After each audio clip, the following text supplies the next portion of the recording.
De boa. Se não der certo também, depois mesmo sozinho, eu gravo também pra soltar lá no vídeo qualquer coisa.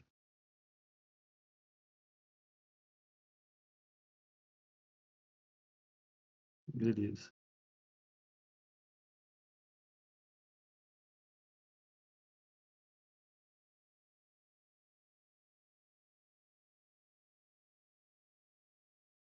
Tá aparecendo aí certinho? Continua? Uhum, pra mim tá de boa.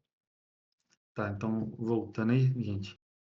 Tá introdução ao freio. Nessa apresentação, é, o foco vai ser mais falar nos componentes, o objetivo, a função que o sistema tem e questão de parte dinâmica de frenagem, como o carro se comporta, vai ser uma apresentação posterior, porque a ideia aqui é criar uma base para se entender direitinho questão de componentes, como eles atuam, como eles são aplicados no carro e suas funções. Aí, começando a apresentação, o que é um sistema de freio? O sistema de freio, ele é um conjunto de componentes e ele vai ser responsável por reduzir ou parar o veículo, e ele faz isso convertendo energia cinética, que é a energia do movimento, em energia térmica. Aí ele faz isso através do atrito. Aí uma forma muito boa da gente ver essa energia cinética sendo convertida em térmica é quando a gente pega uns carros mais esportivos ou carros de corrida, que é onde é possível ver os freios se incandescendo. O freio incandescer é que nem nessa imagem que temos à esquerda aqui, onde você vê na roda do carro essa parte que está brilhando em um, um amarelo meio avermelhado. Isso aqui acontece devido à temperatura que chega, justamente dessa conversão, e não necessariamente é um problema. Ele pode gerar problemas, mas no, nos casos, assim, quando bem dimensionado, não é um problema, só é normal de acontecer. É, lembrando que é normal de acontecer em veículos esportivos e de pista. Em veículos do dia a dia não é normal devido à velocidade que os veículos do dia a dia andam e, e são expostos. Aí aqui à direita é um vídeo da safety car da Fórmula 1 dando a volta na pista, que aí consegue ver na prática essa questão dos freios se incandescendo. Toda vez que ele chega numa entrada de curva onde o freio é acionado, os discos de freio ali, mais para frente explicar o que é disco de freio, eles ficam incandescentes. Aí qual que é o objetivo de um sistema de freio? Além do mais óbvio que todo mundo pensa que é reduzir e parar um veículo, ele tem que fazer isso de forma controlada. Tanto para a questão de segurança do piloto, dos passageiros que estão no veículo e para as pessoas que estão aí em volta do carro.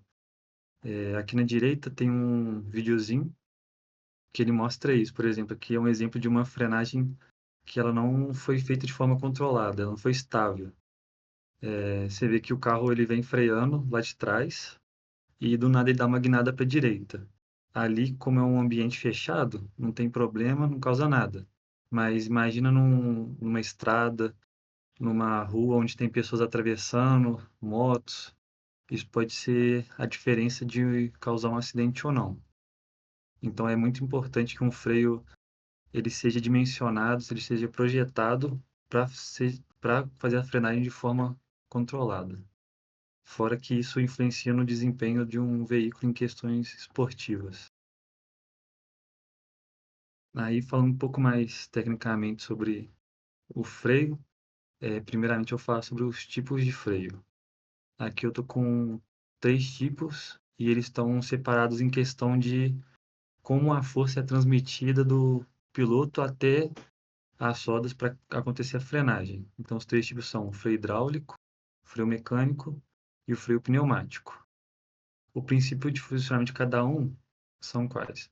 O freio hidráulico, ele utiliza um fluido incompressível, que, que basicamente é um fluido que ele não ele não comprime com aplicação de força. O freio mecânico, ele utiliza cabos e alavancas para transmitir essa força, e o freio pneumático ele utiliza o ar como forma de transmissão de força. A composição principal do sistema é num freio hidráulico ser cilindro mestre, mais para frente eu vou explicar o que é certinho, mas basicamente é onde fica armazenado o reservatório, o fluido de freio, que seria o líquido, as tubulações e a pinça. No freio mecânico, seria o cabo de aços, alavancas e sapatas, que fariam a frenagem. E num freio pneumático, teria um compressor, que seria igual no freio hidráulico, seria o papel do cilindro mestre, que seria armazenar e gerar o ar que vai ser usado para a frenagem, o reservatório, válvulas e os cilindros, que é o que afeta, que são acionados para gerar a frenagem. Aí a aplicação comum de cada um, o freio hidráulico ele é usado em automóveis de passeio, que são automóveis mais leves, como caminhonetes, carros, motos, bicicletas. O freio mecânico é mais visto em bicicletas, motocicletas e carros mais antigos. E eles são muito vistos no freio de mão, que é todo carro aí possui. Eles são tipo mecânico. Aí já o freio pneumático, ele é mais usado em veículos de grande porte, de carga, veículos pesados, que é como caminhões, ônibus e trens. Aí em relação à eficiência de cada um, o hidráulico ele tem uma alta precisão e resposta rápida. Por isso que ele é um dos mais usados, e em provas de competição automobilística, são 90% das competições utilizam o freio hidráulico. Aí o freio mecânico, ele é menos eficiente que os demais e ele é mais sujeito a folgas. Por isso que não é tão comum ver eles nos veículos atuais. Aí o freio pneumático, ele tem uma alta eficiência e com capacidade de frenagem forte. Aí por isso que ele é usado em caminhões, ônibus e trens. E fora isso, uma desvantagem do freio pneumático em relação aos outros é que ele precisa de mais espaço para ser instalado no veículo. Por isso que é normal ver em veículos maiores e não veículos menores. Aí, em relação a custo, o freio hidráulico tem um valor médio, o freio mecânico, por ser mais simples, ele é mais baixo, e o freio pneumático, como ele tem mais componentes, e normalmente são componentes de um tamanho maior, ele tem um custo mais elevado. Aí outra forma de separar os tipos de freio é freio a tambor e freio a disco. Essa é a parte que vai entrar em contato, vai ser a parte atritante, que vai causar a parada do veículo. Aí eles podem se separar desses dois tipos, que é o tambor. Ele retém mais calor, que nem essa imagem à esquerda da tabela é de um freio tambor, e aqui é um esquemático dele. Como você pode ver, aqui ele tem uma tampa, que é o tambor, uma uma capa, por exemplo, ela vem por cima aqui do conjunto.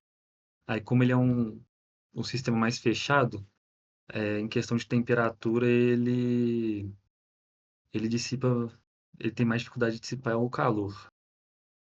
Aí o freio a disco, em relação à temperatura, ele consegue dissipar melhor, porque ele é exposto, ele não tem nenhuma capa cobrindo o sistema.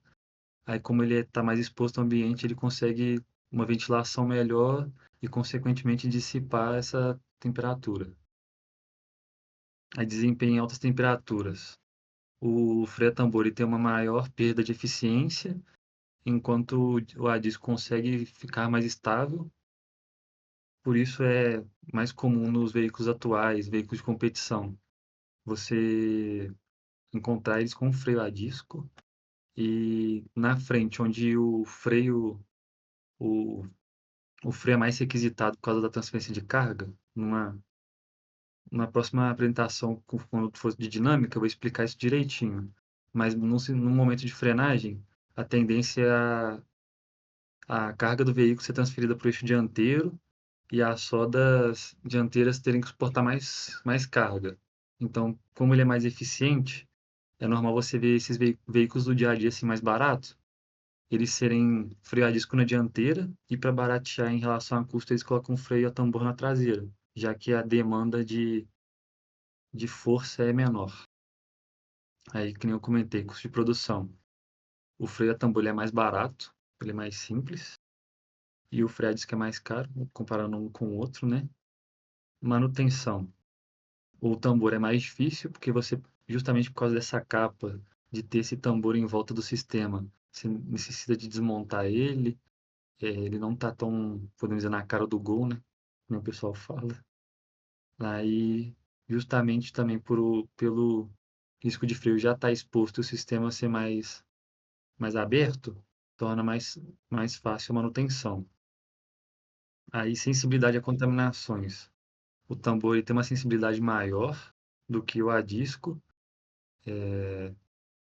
O porquê disso é, por exemplo, como o freio a tambor ele é fechado, se entrar algum vestígio, alguma coisa que contamina ali dentro, dificilmente sai dali e ele fica ali.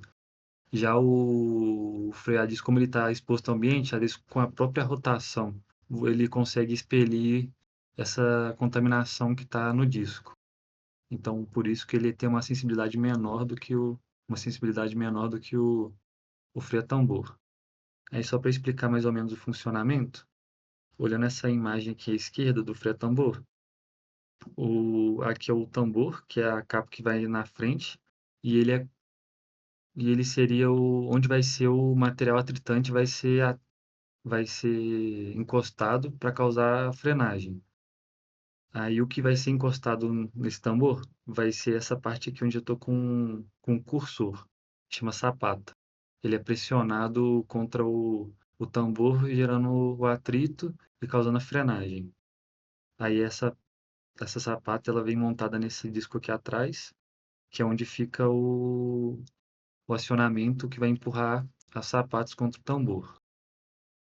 Aí já aqui na direita, onde temos um exemplo de freio a disco, mais para frente do freio a disco eu vou explicar eu vou explicar como o funcionamento dele melhor, mas basicamente aqui dentro tem as pastilhas que vão ser o que vai ser atritado contra o disco e causar parada.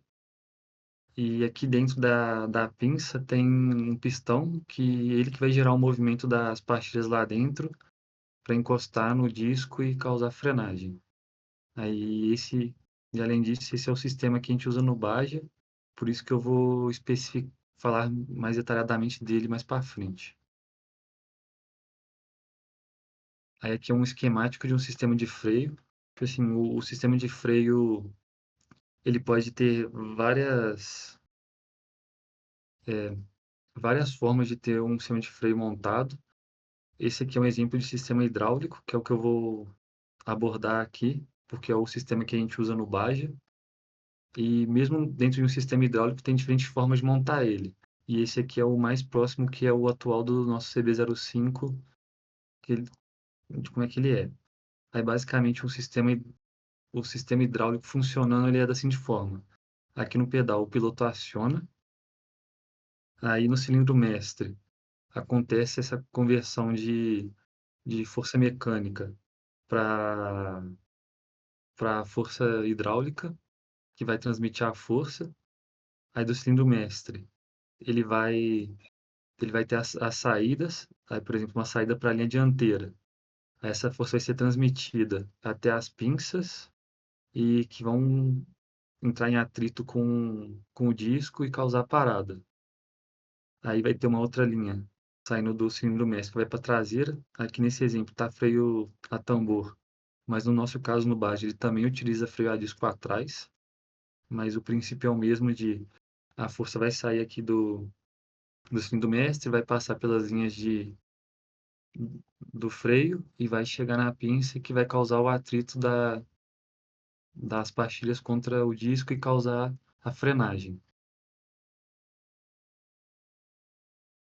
Aí aqui falando especificamente do nosso sistema de freio que a gente já tem atualmente no Bomba, Ele é um freio a disco hidráulico, ou seja, utiliza um fluido para transmitir a força. São 4 pinças de freio, uma para cada roda. Ele é um sistema independente para cada eixo. Quando eu quero dizer sistema independente é o quê? A linha de trás, ela funciona independentemente da linha da frente. Se a gente tiver um problema na linha da frente, isso não impede que a nossa linha de trás freie e vice-versa. Isso é uma redundância de segurança que a SAE exige e, e é muito vista em carros por aí, porque imagina você ter um sistema, se tiver problema, você perde completamente o freio, sabe? Aí mais pra frente eu vou explicar os discos perfurados, mas basicamente são discos que têm furos e ajudam na questão da ventilação. E o nosso freio, ele trava as 4 rodas, ele é obrigatório por causa do regulamento, né? Em freios convencionais, não é normal os carros travarem as rodas, a não ser que tenham problemas, tipo assim, em carros mais atuais. Em carros antigos até é normal isso acontecer, mas depois de um certo época para frente foi obrigatório os carros terem ABS, que é o sistema que não deixa as rodas travarem. Aí, por isso que eu quis destacar que o nosso sistema ele é obrigatório ter essa trava devido ao regulamento. Aí, falando especificamente do nosso sistema, cada componente, depois eu vou abordar a função de cada componente desses, mas no geral, nosso pedal de freio, ele tem uma relação de 5,38 para 1. Essa relação eu vou explicar também daqui a pouco, mas basicamente, é, se o nosso piloto aplicar uma força, essa força dele vai ser multiplicada, em questão de causa de alavanca, 5,38 vezes para o resto do sistema. Aí o material dele é aço 1020. Aí aqui é um exemplo de como os setores da equipe vão trabalhar junto no projeto. Por exemplo, essa questão de ser um aço 1020.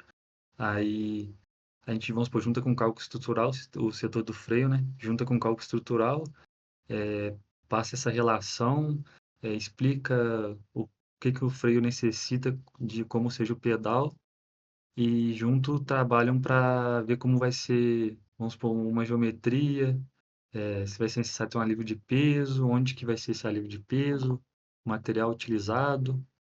Aí isso é uma junção. E fora isso tem com o setor da ergonomia, que, por exemplo,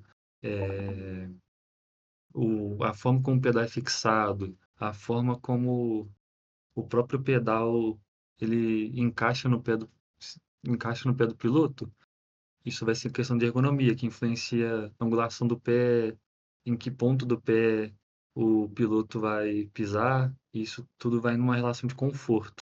Então, esse é um exemplo de como o freio vai trabalhar junto com os outros setores. Lógico que tem outras, mas esse é um exemplo. Aí a gente usa um cilindro mesh da L200, tem um diâmetro de 16 milímetros e ele tem um número de vias que é só uma via só, mas para a gente já estar explicando também. Aí o nosso rígido, ele é de aço carbono com diâmetro de 3 milímetros. O nosso flexível atual, ele é de uma mangueira de malha de inox 3AN PTFE. PTFE é um código para questão de linhas de mangueiras que podem ser utilizadas em sistema de freio. E esse 3AN é um código de medida para essas linhas, que aí assim, seria de 3,2 milímetros. Aí as nossas pinças de freio, a gente usa 4 pinças iguais, que é da modelo da FAN 125, ano 2005. O pistão que empurra a pastilha contra o disco, ele tem 50 milímetros e só possui um. Aí o nosso disco de freio, ele tem uma espessura de 3,5 milímetros. O diâmetro dele é de 160 milímetros. Esse diâmetro vai influenciar na, no torque de frenagem, que é a força de frenagem para parar o carro. E fora isso, a gente tem que tomar cuidado que esse disco de freio, ele tem que ter um tamanho certo para caber dentro da roda. Porque não adianta a gente aumentar muito ele para querer ganhar força de frenagem e ele não cabe na roda. É material aço inox 420, que é um material para não sofrer com ferrugem. Aí a pastilha de freio que a gente usa é um material semimetálico, aí ele é compatível com a nossa pinça de freio, que é da Fan 125, e o nosso fluido de freio, que é um DOT 4, que mais para frente eu vou explicar o que é esse DOT 4. Aí agora é o momento que eu vou entrar mais especificamente em o que cada desses componentes é, o que cada componente tem de função no sistema. O pedal, ele é responsável por acionar o sistema de frenagem e, além disso, ele tem a função de multiplicar a força aplicada pelo pé do piloto. Então, vamos supor, se o piloto, no nosso caso ali, que o nosso pedal é de 5,38 newtons. Se o, se o piloto pisar com uma força de 10 newtons, na entrada do sistema de freio vai estar com 50, que vai ter essa multiplicação pela relação. Aí, como a gente calcula essa relação? Essa relação é calculada pela divisão entre a distância do, do apoio do pé até a haste do cilindro mestre. Aí aqui no exemplo, vamos supor, a haste do cilindro mestre está aqui. A gente pega essa distância aqui do cilindro mestre até onde o pé do pedal, até onde o pé do piloto entra em contato com o pedal, e a gente divide pela distância da, do engate do cilindro mestre até onde o pedal ele é fixado no chassi. Então aqui, por exemplo, no nosso pedal, esse furo aqui de baixo é onde é a fixação do chassi, que é o parafuso, e aqui em cima é onde vai a haste do cilindro mestre. Então a gente divide essas distâncias para conseguir ter a redução que o nosso pedal tem. E essa redução, a redução ideal dela, por bibliografia, ela tem uma faixa ideal de se ter, porque isso vai influenciar em feeling do piloto, conforto na hora de um monte de frenagem e quantidade de força que é multiplicada. Aí o cilindro mestre. Qual a função do cilindro mestre? Ele converte a força mecânica aplicada do pedal em pressão hidráulica que vai ser passada para a linha de freio. E aí eles são usados dois tipos de cilindro mestre, que são cilindro mestre simples, que eles são uma única via. Essa única via, o que que significa? Ele tem apenas uma saída. Por exemplo, esse aqui na direita, na parte de cima que eu estou apontando, ele é um tipo de cilindro mestre que ele é simples, ou seja, ele só tem uma única saída. Ele não possui nenhuma além dessa. Aí o outro tipo é o sistema duplo. Aí ele já possui mais de uma saída. Aí você pode ver aqui no exemplo à direita, aqui embaixo você vê que tem dois pontos de saída para a linha. Aí normalmente o que o pessoal faz é ou separa, vamos supor, eixo dianteiro e eixo traseiro, ou vai separar duas rodas no mesmo eixo, ou pode até separar tipo assim, uma roda da dianteira e uma roda da traseira.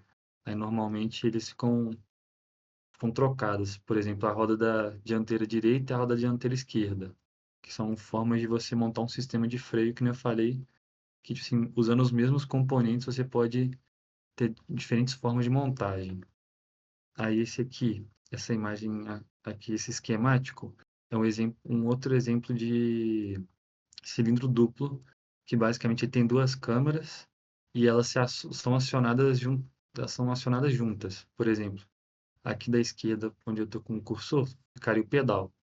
Aí, sendo aplicado a força nele, ele aciona primeiro essa primeira câmara e depois ele aciona a segunda. Os nossos carros antigos, antes do bomba, eles eram assim. Eles usavam esse sistema.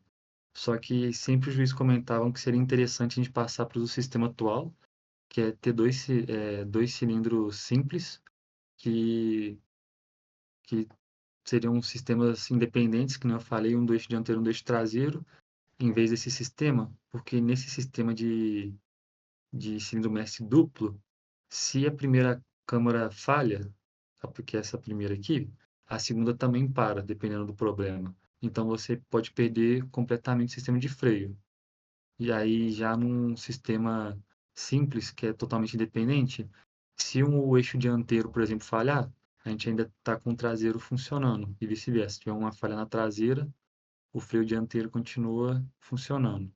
Então, é uma questão de redundância de segurança.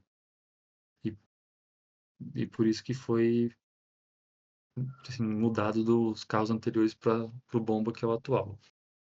Aí, de linha de freio, tem dois tipos que são usados ao mesmo tempo no carro, que são os tubos rígidos, que lá no fino a gente chama de rígido. Eles conduzem o fluido do freio nas partes fixas do chassi, que são as partes onde não tem movimento. Então, por exemplo, toda a parte ali do cockpit e até um ponto da traseira do carro, são todos esses tubos que eles não são flexíveis, eles são normalmente de aço, que são os que a gente usa atualmente também no carro, ou pode ser o de cobre, que é aqueles que a gente tem na oficina que comparado, normalmente eles ficam embaixo da mesa que a gente trabalha lá. Aí eles têm um tom meio amarronzado, assim, podemos dizer, sabe? Aí eles têm uma resistência mecânica que suporta alta pressão sem deformação. Aí por isso que eles são bastante utilizados, até em carros convencionais. Aí os outros tipos de tubos são os tubos flexíveis, que a gente chama na oficina só de flexíveis. Eles são mangueiras. Normalmente, os que a gente usa, eles são de malha de aço, justamente para não sofrer deformação em questão de pressão e de parte térmica. Aí, eles são usados onde tem movimento ou vibração em excesso. Por exemplo, na suspensão ali. Se a gente coloca um rígido, como que ele vai. Como a linha de freio vai acompanhar o trabalho da suspensão subindo e descendo? Não tem como. É por isso que a gente utiliza essas mangueiras que elas são flexíveis, que aí elas conseguem acompanhar, mantendo a vedação e tornando possível ter uma frenagem ideal. Aí agora as pinças. As pinças de freio são os componentes que estão responsáveis por pressionar a pastilha contra o disco, que vão causar o atrito e causar a frenagem. Aí elas têm dois tipos, que são as pinças fixas e as flutuantes. Qual que é a diferença das duas? Aqui é um esquemático, aqui à esquerda é um esquemático de uma pinça fixa. A, o que torna ela ser, a característica dela que torna ela ser uma pinça fixa, ela tem êmbolo de cada lado. Um de cada lado, que é essa parte aqui, ó, que está um cinza mais escuro. É um êmbolo de cada lado que é empurrado contra a pinça no momento da frenagem. Aí ela é uma pinça que tem um poder de frenagem maior, só que ela corre risco de você danificar mais o disco. Porque se vamos supor, por causa de temperatura, o disco empenar, ou qualquer outro problema, que tipo assim, uma quebra que tiver, vão ser duas forças pressionando contra, o que, assim, consequentemente, podemos dizer, uma transmissão, uma transmissão de força maior que pode gerar esse problema. Aí aqui à direita, essa é a pinça flutuante. Ela é o que é mais usado em veículos leves, assim, do dia a dia. Ela é mais barata também. Ela só tem um único êmbolo que fica de um único lado. Aí o êmbolo, ele fica responsável de empurrar o disco contra a pastilha do outro lado. Aí isso faz que, por exemplo, se o disco estiver empenado, estiver minimamente torto, a pinça consegue compensar isso e não causar uma quebra igual aconteceria numa pinça fixa. Agora de disco. O disco de freio, ele é o componente que gira junto com a roda e ele que vai ser o componente que a pastilha vai ser pressionada para causar a frenagem. E é onde que converte é o momento onde converte energia cinética em energia térmica. Aí os materiais mais usados são ferro fundido, que são os mais comuns, que tem elevado peso, mas é baixo custo, mas ele tem uma dissipação de calor pior que os demais tipos. Aí tem o carbono cerâmica, que aí mais usado em veículos de alta performance, competição, que eles são leves, resistentes, eles aguentam altas temperaturas e até conseguem dissipar melhor a temperatura. E tem um aço inoxidável, que é o aço que a gente usa no nosso disco de freio do Baja. Normalmente eles são usados em motos de competições devido à resistência à corrosão. A gente dá a preferência de usar eles, que, tipo assim, comparado a um carbono cerâmico, ele é mais barato. E como o Baja, ele anda em um ambiente onde tem lama, água, que é um ambiente mais hostil, podemos dizer assim, ele poderia enferrujar mais fácil, o que atrapalharia a frenagem. Então, essa resistência à corrosão é o que favorece a gente usar ele. Aí aqui do lado eu coloquei três tipos de disco de freio, que são o primeiro aqui de cima, é o disco sólido. Você vê que ele é um disco que ele não tem furo nenhum, ele, ele é simples, ele só é um disco sólido, que nem o próprio nome diz, aí ele não é tão bom em dissipar calor, é, se ele tiver uma contaminação comparado com os outros, ele também não consegue se livrar tão facilmente dela. Aqui embaixo é um disco perfurado. Ele é praticamente o mesmo do de cima, só que ele tem furos. Isso alivia peso, ajuda na diminuição da temperatura e, em questão de, vamos supor, cair uma sujeira, alguma coisa assim, ele consegue expelir mais facilmente por causa desses furos. E aqui embaixo é o que é mais usado na, no mundo da alta performance, que é o freio, que é o disco ventilado. Eles são dois discos que aí entre eles tem um espaço, aí o ar consegue passar por dentro deles. Aqui tem canaletas, aí o ar consegue passar aqui, causar uma transferência de temperatura com ar mais eficiente, diminuindo a temperatura. Aí o fluido de freio é o líquido que a gente utiliza para transmitir a força pelo sistema. O motivo da gente não usar água, ou, por exemplo, que é um líquido de fácil acesso, é a sua temperatura de ebulição. O freio, como ele trabalha com temperatura, se a gente coloca, vamos supor, água, e o freio ele tende a passar a temperatura de ebulição da água, a gente perderia a eficiência de frenagem. Aí por isso que a gente usa um líquido que tem essa temperatura de ebulição mais alto e, consequentemente, não perde essa eficiência. Aí, o fluido de freio ele pode ser separado em alguns tipos, que é o DOT 3, DOT 4, DOT 4 LV e o DOT 5.1. Cada DOT desse, ele tem um ponto de ebulição diferente. Por exemplo, aqui, ó, ponto de ebulição a seco. Esse a seco significa que o fluido de freio não tem contaminação nenhuma nele. Então, por exemplo, 205 graus, até 205 graus, por exemplo, vamos supor, um veículo que a temperatura de frenagem não alcança 205, pode usar um DOT 3. Mas vamos pegar, por exemplo, a imagem do safety car lá da primeira, do primeiro slide. Se ele passa de 205, esse DOT 3 ele não consegue, ele não é o suficiente. Então se passa para os próximos, DOT 4, o DOT 5, que você não, eles têm temperatura de ebulição mais alta e, consequentemente, não perde eficiência. Aí esse ponto de ebulição úmido seria um fluido que tivesse contaminado. Você pode ver, ó, que cai muita temperatura, então por isso que é muito importante não não deixar o fluido de freio ter contaminação nenhuma.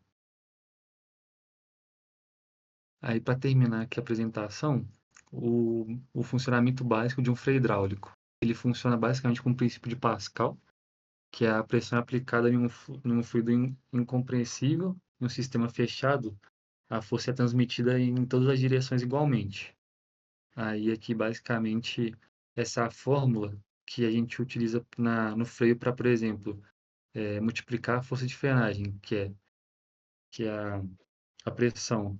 Ela é a área de seção do êmbolo dividido pela força aplicada. Então, se a gente aumenta um êmbolo, diminui um êmbolo, aumenta a medida uma parte da linha, a gente está mexendo nessa parte de pressão. Então, é o que a gente mais, assim, o princípio mais básico do freio hidráulico.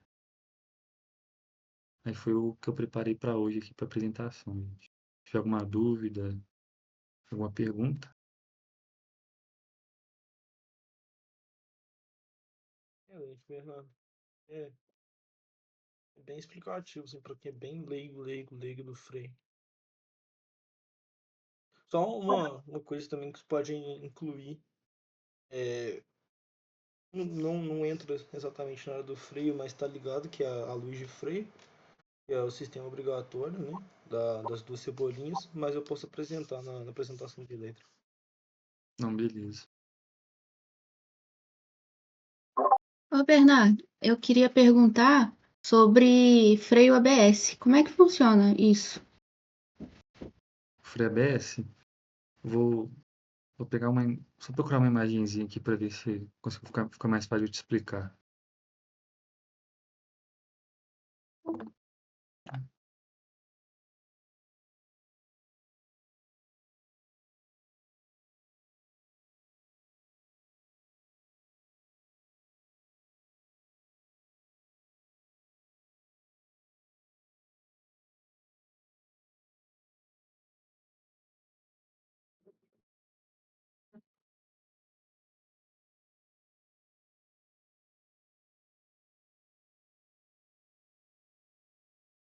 Tá, acho que essa aqui acho que essa imagem aqui tá boa.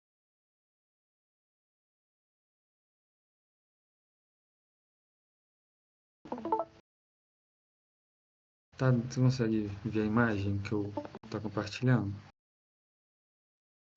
Sim, faz pra ver.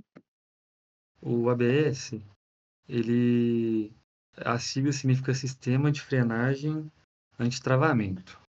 Aí basicamente o que é? Você, por exemplo, pega a nossa linha de freio do Baja.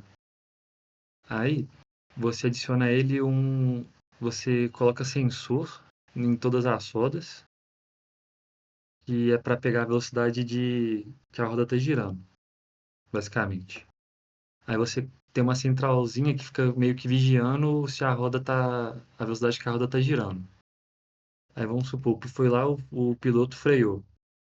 Aí, quando uma roda quiser travar, ele vai, através do sensor, perceber que essa roda tá travando ou querendo travar, aí ele meio que corta a força de frenagem para a roda não travar e ela continuar girando. Porque, por exemplo, se a roda travar, todas as rodas de um carro travar numa frenagem, a tendência é o carro ele fazer uma trajetória reta, vamos supor que seja uma curva, você vai seguir reto na curva, ou você vai continuar freando numa reta, vai continuar freando e não vai conseguir parar em uma distância menor.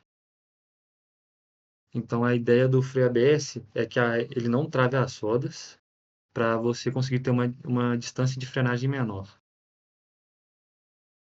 Aí o ABS do carro em si, ele é um módulo que controla esse travamento das rodas.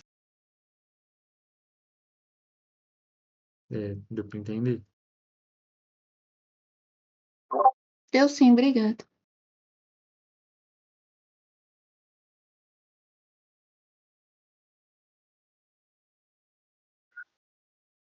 Não, pode complementar.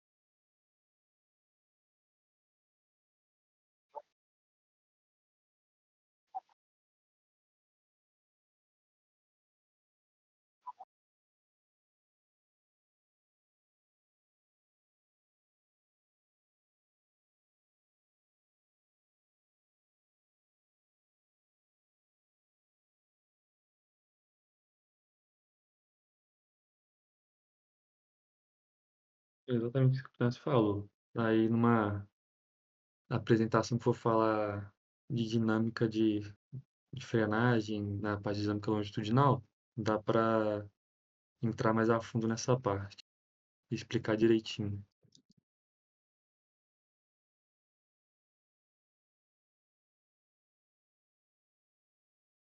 Perfeito.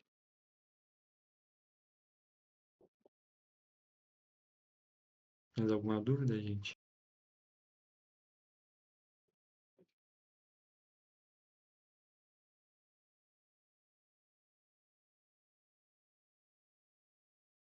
Mandou aqui no chat. Deixa eu ver. A Leandra falou, precisar sair, boa apresentação. O Heron mandou. Deu para entender de boa, por enquanto, sem dúvidas. Show.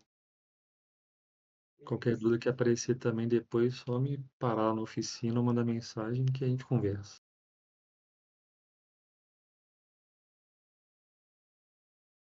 Pode.